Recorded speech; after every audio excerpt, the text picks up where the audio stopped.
Periyar Maniammai Institute of Science and Technology, Thanjavur. The world needs you.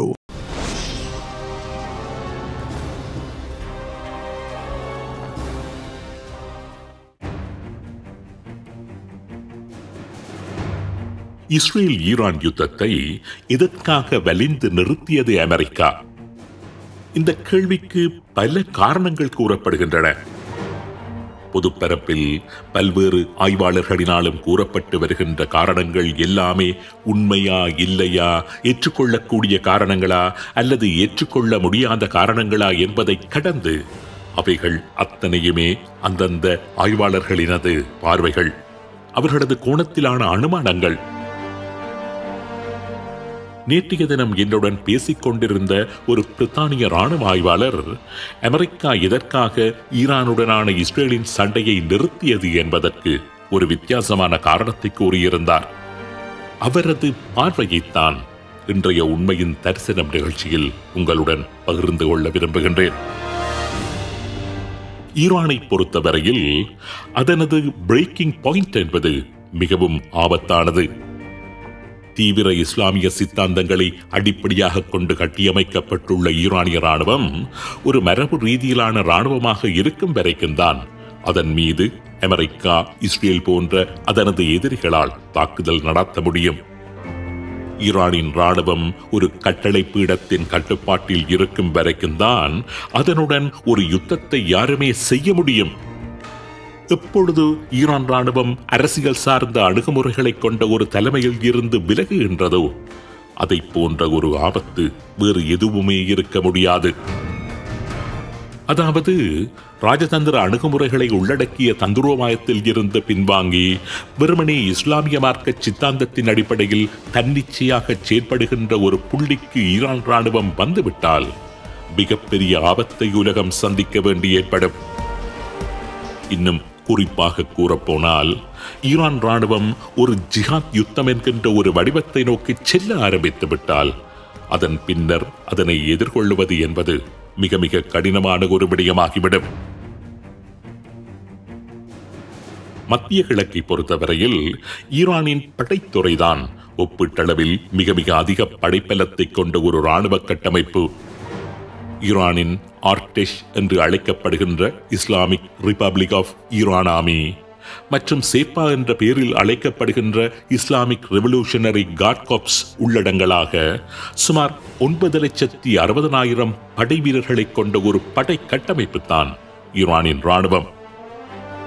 இறுக்கமான இராணுவ கட்டமைப்பையும் திறமையான பயிற்சிகளையும் கடுமையான மத கோட்பாடுகளையும் கொண்ட படை வீரர்கள் இவர்கள். இந்த படை வீரர்கள் ஒரு அரசியல் கட்டளையின் கீழ் செயற்படுகின்ற வரைக்கும் தான் அவர்களது எதிரிகளுக்கு பாதுகாப்பு. அப்படியான ஒரு கட்டமைப்பு செயற்பாட்டில் ஈரான் ராணுவம் இருக்கும் வரைக்கும் தான் அவர்கள் தங்கள் எதிரிகளுடன் மரபு ரீதியாக போரிடுவார்கள்.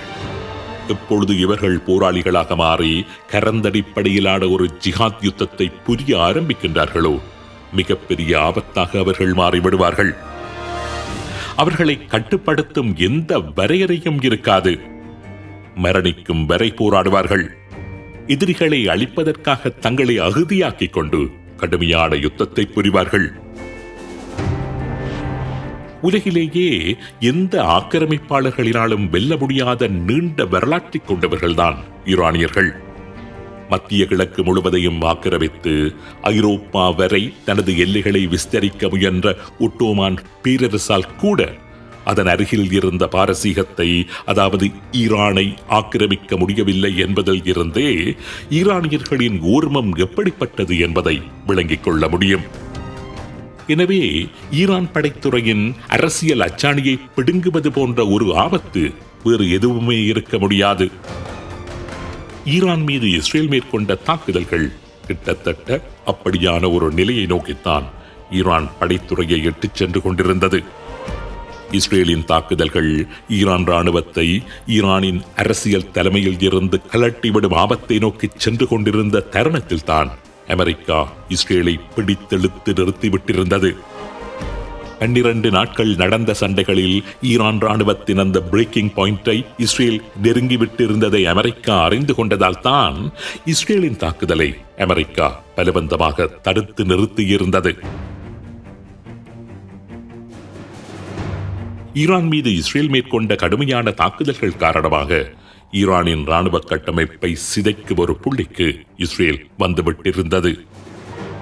ஈரான் மீது இப்படியான ஒரு தாக்குதலை இஸ்ரேல் மேற்கொள்ளும் என்று அமெரிக்கா கூட ஆரம்பத்தில் நினைத்திருக்கவில்லை. முதலாவது நாளிலேயே ஈரானின் ராணுவ கட்டளை பீடத்தையே இஸ்ரேல் தேடி தேடி முற்றாக அழித்துவிடும் என்றும் அமெரிக்கா எதிர்பார்த்திருக்கவில்லை. நாங்கள் தொலைக்காட்சியில் பார்த்து வியந்து பேசியது எல்லாமே இஸ்ரேலில் விழுந்து சேதங்களை ஏற்படுத்தியிருந்த ஈரானின் ஏவுகணைகள் பற்றி மாத்திரம்தான். இத்தனைக்கும் கடந்த 12 நாட்களில் நாளொன்றிற்கு சராசரியாக ஈரான் வீசிய 4 முதல் 5 ஏவுகணைகள் தான் இஸ்ரேலில் விழுந்து வெடித்து சேதங்களை அங்கு ஏற்படுத்தி இருந்தன. ஆனால் அதே அளவு தாக்கத்தை ஏற்படுத்தக்கூடிய குண்டுகளை நாளொன்றிற்கு 100 முதல் 150 என்கின்ற கணக்கில் கடந்த 12 நாட்களாக ஈரானின் ராணுவ நிலைகள் மீது வீசிக்கொண்டிருந்தன இஸ்ரேலிய விமானங்கள். அந்த 100-150 குண்டுகளையும் தடுப்பதற்கான எந்த தடுப்புகளும் ஈரானில் இருக்கவில்லை. இஸ்ரேலின் இலக்குகள் அத்தனையுமே துல்லியமான ராணுவ இலக்குகள். இஸ்ரேலில் ஏற்படுத்தப்பட்டது போல பல மடங்கு சேதங்களை ஈரானில் விளைவித்திருந்தன இஸ்ரேலிய விமானங்கள். ஈரான் ராணுவ கட்டமைப்பு மீது இஸ்ரேல் விளைவித்த சேதம் என்னவென்று இஸ்ரேலுக்கும் தெரியும், ஈரானுக்கும் தெரியும். அதேபோன்று அமெரிக்காவுக்கும் அது தெரியும். இஸ்ரேலின் தாக்குதல் ஈரானில் தொடர்ந்தால் ஈரானின் அரசியல் தலைமைக்கும் ஈரான் ராணுவத்திற்கும் இடையிலான தொடர்புகள் துண்டிக்கப்பட்டு பழிவாங்குவதையும் எதிரிக்கு அழிவுகளை ஏற்படுத்துவதையும் மாத்திரமே குறிக்கோளாக கொண்ட ஒரு ராணுவமாக 9,50,000 வீரர்களை கொண்ட ஈரான் ராணுவம் பரிணாமம் பெற்றுவிடும் என்கின்ற அச்சத்தின் காரணமாகத்தான் அமெரிக்கா இஸ்ரேலை பிடித்தெழுத்து நிறுத்தியிருந்தது. ஈரானின் ஆன்மீக தலைவர் அயத்துல்லா கொமேனி மீது கை வைத்துவிடக் கூடாது என்று இஸ்ரேலுக்கு ட்ரம்ப் கடுமையான எச்சரிக்கையை விடுத்திருந்ததும் அதனால்தான். ஈரானின் அரசியல் தலைமைகளை குறிவைக்கக் கூடாது என்று இஸ்ரேலுக்கு அழுத்தத்தை வழங்கியதும் அதனால்தான். ஈரான் ராணுவம் ஒரு மரபு படையாக இருக்கும் வரைக்கும் தான் அமெரிக்காவானாலும் சரி, இஸ்ரேலானாலும் சரி அதனை கையாள முடியும், அதனுடன் சண்டையிட முடியும். எப்பொழுது அது ஒரு கரந்தடி படையாக மாறுகின்றதோ அதன் பின்னர் பாலைவன மலைகளில் அதனை கையாளுவது மிக மிக கடினம். உதாரணம் ஹமாஸ். இன்று வரை கரந்தடி படையாக செயற்பட்டு வருகின்ற ஹமாஸை இஸ்ரேலினால் முற்றுமுழுதாக அழிக்க முடியவில்லை. இலங்கையில் நாங்கள் கண்களால் கண்ட மற்றொரு உதாரணமும் இருக்கின்றது. உலகிலேயே சிறந்த ஒரு கரந்தடி படைதான் தமிழர்களின் அந்த சேனைகள். உலகின் 4வது பெரிய இராணுவமான இந்திய இராணுவத்தினாலேயே அந்த கரந்தடிப்படை நொடுக்கங்களை முறியடித்து அவர்களை அழிக்க முடியவில்லை. ஆனால் முள்ளிவாய்க்காலில் அவர்கள் முற்றுமுழுதாக அழிக்கப்பட்டதற்கு பல்வேறு புறக்காரணங்கள் இருந்தாலும் முள்ளிவாய்க்காலில் தொடர்ந்து அவர்கள் ஒரு மரபு படையணியாக நின்று கொண்டிருந்ததும் ஒரு காரணம் என்று கூறப்படுகின்றது. யோசித்து பாருங்கள். கிளிநொச்சி இழக்கப்பட்ட உடனேயே தமது மரபுப்படை கட்டமைப்புகளை எல்லாம் கலைத்துவிட்டு கெரில்லாக்களாக மாறி காடுகளுக்குள் நுழைந்து விட்டிருந்தால் இன்று வரை போராட்டம் தொடர்ந்து கொண்டுதான் இருந்திருக்கும். உலகிலேயே சிறந்த கரந்தடிப்படை நொடுக்கங்களை உலகிற்கு அறிமுகப்படுத்தியவர்கள்.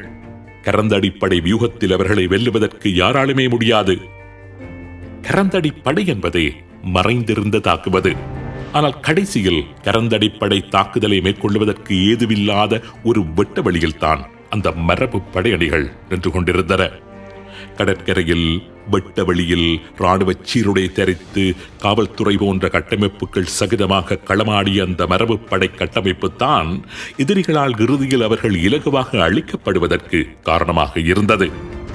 தமிழர் தரப்பு ஒருபோதும் கெரில்லா போர் வடிவத்திற்கு மாறிவிடாமல் மரபு படையாகவே இருந்துவிட வேண்டும் என்பதில் மேற்குலக புலனாய்வாளர்கள் வகுத்திருந்த வியூகங்கள் எல்லாம் இப்பொழுதுதான் தெரிய வருகின்றன. ஈரான் ராணுவம் ஒரு மரபு படையணியாகவே தொடர்ந்து இருக்க வேண்டும் என்று அமெரிக்கா விரும்புவதற்கு இதுதான் காரணம். அவர்கள் மரபு படையணிகளாக இருக்கும் வரைக்கும் தான் யாராலும் அவர்களுடன் போர் புரிய முடியும், ஒரு கட்டுப்பாட்டிற்குள் வைத்திருக்க முடியும், ஓரளவுக்காவது அவர்களை கையாள முடியும்.